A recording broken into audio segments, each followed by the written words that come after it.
today's Prime Minister news. is out. I am resigning as leader of the Conservative Party. Midterm campaigning heats up. Multiple issues, and they're all important. DNA kits for kids in case of school shootings. I'm full of goosebumps head to toe, honestly.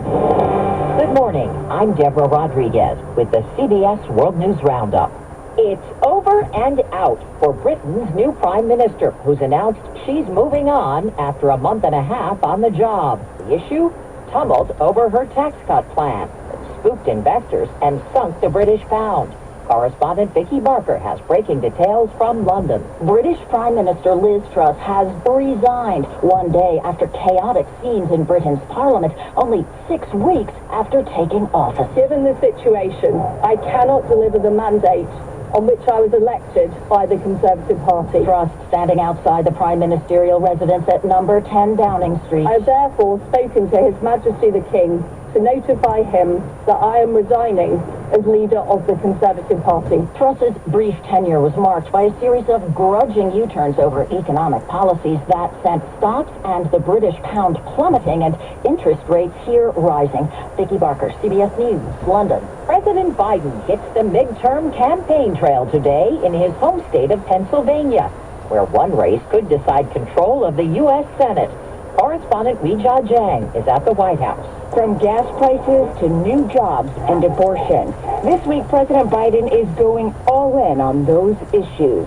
Today, the president is heading to Pittsburgh to tout the billions of dollars he signed into law for rebuilding the nation's infrastructure, with Pennsylvania Lieutenant Governor and Democratic U.S. Senate candidate John Fetterman. This evening, the two will meet again in Philadelphia for a fundraiser.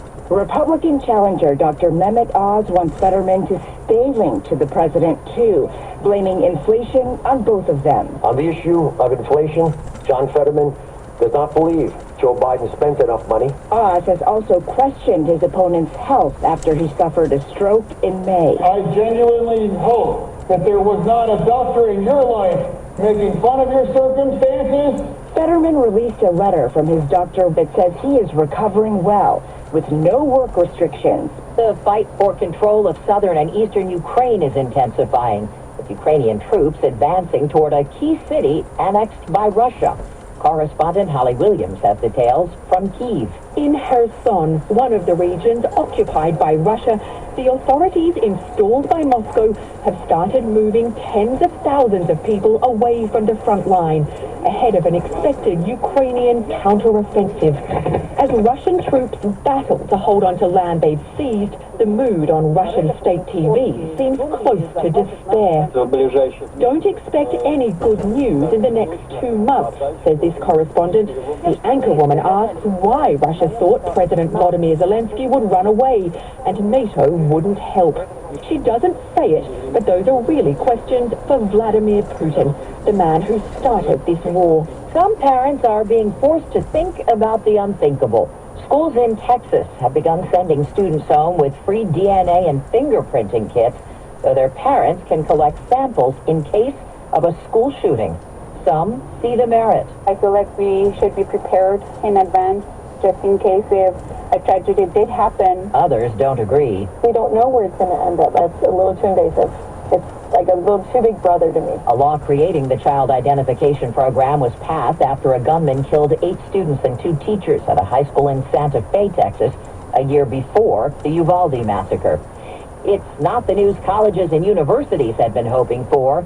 A report from the National Student Clearinghouse shows enrollment down for the 3rd year in a row. The decline has slowed since a record drop at the start of the pandemic. Enrollments picked up at online schools and at historically black colleges. It's 4 minutes after the hour. Well, that's today's news.